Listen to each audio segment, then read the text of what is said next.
সভাপতি ঢাকা জেলার আজকের এই বিজয় দিবস উপলক্ষে ঐতিহাসিক যুব র্যালি ম্যারাথনে আমাদের এই কার্যক্রম সহযোগিতার্থে সকল ভাইদের প্রতি দৃষ্টি আকর্ষণ করছি।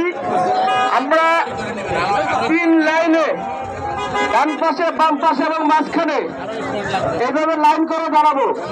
এখানে আমাদের লাইনের দাঁড়ানোর কার্যক্রম শুরু করার জন্য অনুরোধ করছি।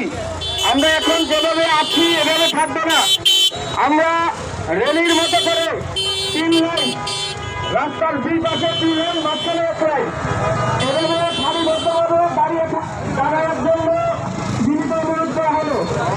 সম্মানিত আজকের এই বিজয় দিবসের যুব ম্যারাথন র্যালিতে অংশগ্রহণ করা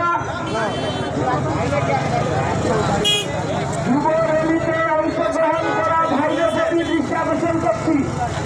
আমরা আজকের এই যুব র্যালির কার্যক্রম অল্প কিছুক্ষণের মধ্যে শুরু করব।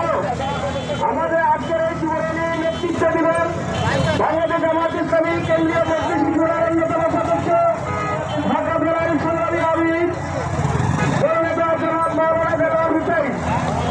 আমরা আপনাদেরকে দৃষ্টি আকর্ষণ করছি, আমরা এখন যেভাবে দাঁড়িয়ে আছি সেভাবে না দাঁড়িয়ে লেন করে 3টে লেন হবে, 2 পাশে 2টা লেন, মাঝখানে 1টা লেন করে দাঁড়িয়ে যাওয়ার